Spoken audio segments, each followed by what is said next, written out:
here we are. Back again, like I said, divisional preview is right here, right now. So, what we gonna do? We gonna get to it. And we gonna yap, as much as we can.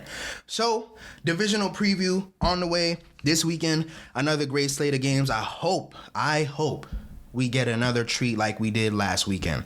Because these matchups determine who's going to the championship round of each conference. And right now, teams they sniffing that Super Bowl. They sniffing it. If you're not sniffing it, get out of here. Or if you don't want to sniff it, get out.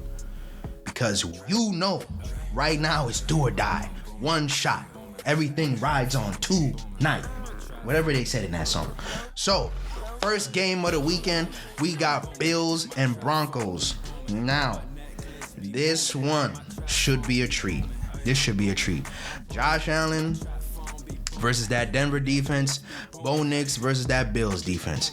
We might see some points in this one, but we also might not see some points in this one. I think the defenses might rise here, but the quarterbacks here are playing really well. The other, I like Bo Nix. I like Bo Nix. The only thing is, last year against these same Buffalo Bills, he laid an egg. The team really didn't fight that much. But I think this time he gonna fight. I think he's gonna fight back. But big brother Josh, like I said, you can't afford to lose these games. There's no ops for you in these playoffs. You just gotta beat the team in front of you.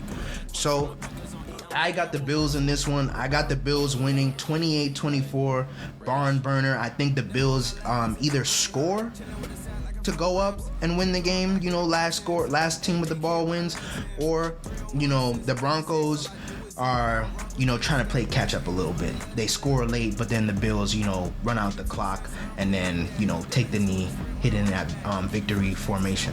But I think this will be a really good game. First game of the weekend, but Denver is not an easy place to play. But Josh Allen, all the experience, I'm taking him. So I got the Bills winning 28-24. Next up, another divisional matchup. These teams just played a week before the season ended. The Seahawks and 49ers. 49ers coming into Seattle again. And they've had some pretty good matchups. They've had some playoff matchups. You see Richard Sherman, Crabtree, you try me with a sorry receiver. Remember that? I know y'all remember that. Maybe we get another treat like that. But this time around, I'm going to go with Seattle in this one. I'm going with Seattle in this one simply because they punched them in the mouth the last time, and I think the run game is going to shine. Now, I said the same thing with the Eagles. The only difference is I feel like Seattle's O-line knows this team and knows what to do. Mike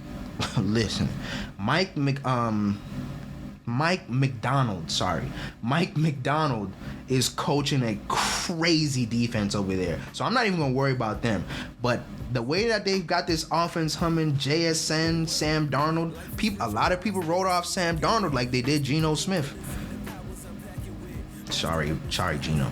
But, hey, I don't know if you're writing back now. But Sam Darnold is writing back. So I'm going with Seattle in this one, 35-31. I think we have a high-scoring game here. Even though Seattle's defense is really good, I think they're divisional opponents. They know each other. It's always easy to score against your divisional opponent unless your team is just buns, okay? Like, division games always make no sense. And because of that, this very well could be like 13-10, where we saw that happen with the 49ers and Packers in the playoffs a couple years ago. They won 13-10. Like, you never know. But I'm going with Seattle in this one. I'm trusting the Seattle offense to shine here, and the defense, of course. But that does not mean that Seattle can lack, because CMC, Christian McCaffrey is going to do his thing. Trust that. And Brock Purdy been looking good, man. And they might get Ricky Pearsall back. Gorilla Man, Trent Williams locking down that left side. Ain't no pressure coming from over there. So I think we have a good game here. I'm taking Seattle 35-31. They move on to the next round, maintain home field advantage, number 1 seed. Next up, we've got the Texans and Patriots. This is the first game on Sunday. This one right here. I think this one is going to be a little lower scoring than the rest of them. Only thing is, I don't know which defense is gonna rise to the occasion, because if Christian Gonzalez is out there, I know he got hurt at the end of the game, so he might not play.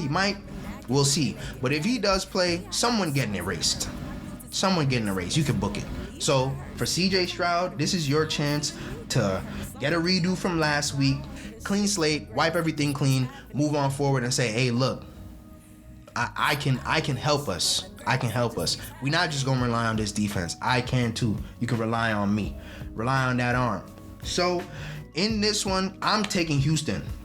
There's no way I can pick against that defense right now. Just from experience and what I've seen. What the eyes have seen, I can't pick against that defense. So I'm taking Houston in this one, 24-21. I think it's gonna come down to a last-second field goal here, where they've scored some touchdowns, but they've scored those touchdowns as a result of short fields because the defenses are playing well. There's probably some turnovers in this one too, but I got Houston coming out on top in this one. Shout out to the Patriots though. I think they do keep it close. Drake May looks really good. Drake May start putting that ball in Stephon Diggs' hand, and then they rely on that running game with Ramondre Stevenson and Travion Henderson. The Patriots could very well prove me wrong again. So, Patriots fans, don't be mad that I picked against y'all 2 weeks in a row. I just cannot pick against this Houston defense. When they buckle that chin strap, it's over. They're locked in. They are locked in. It's any given Sunday, and they know that this Sunday is ours. Is ours. So I'm going with Houston in this one. I do think that the defenses will both play a big role here, but Houston Texans 24-21, yeehaw. Next game to the last game of the weekend. Rams versus Bears.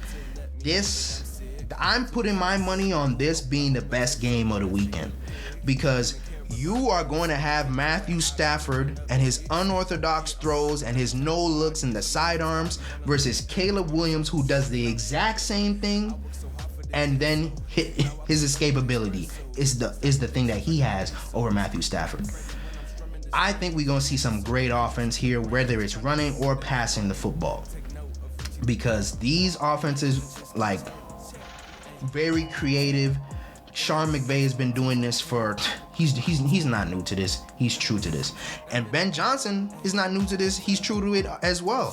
So I'm going with the Rams in this one though. I got the Rams winning 31-28. I know my Bears fans are probably like, bro, what? You gonna pick against us again and we just prove you wrong? Listen. I'm trusting the fact that Matthew Stafford knows the Bears. He used to play for the Lions. He is not going to be shaken by that cold weather at all. We saw him go to Philly last year in the snow and almost pull it off and win. Send him to the NFC Championship. He just fell a little short. Matthew Stafford, he's definitely going to win the MVP. And I'm not saying that because Drake May doesn't have a chance, but Matthew Stafford is going to win the MVP. So I'm going to trust the MVP. I'm going with Stafford here. I think they squeak out at the end. I think this one is not a last-second field goal. I think the Bears, this one is going to be whoever has the ball last wins. And I'm trusting that Matthew Stafford gets the ball in his hands and he leads another game-winning drive. He just did it the week before, so he knows. We're tested, we're battle-tested, and we're going to do it. We're going to do it.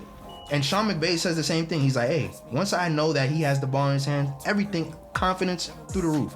So I'm taking the Rams in this one, but Rams fans, watch out for the Bears, man. Watch out for the Bears, because the Bears are cooking.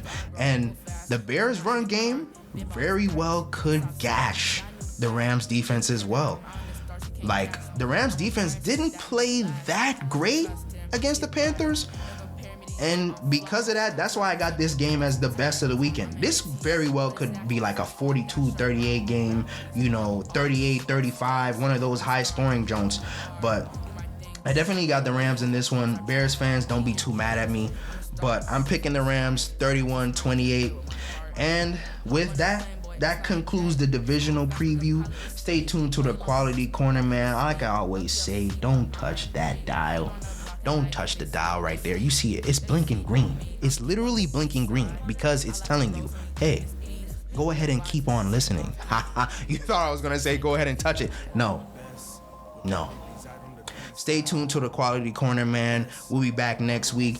Enjoy the slate of games this weekend, and then also enjoy the college football game on Monday night.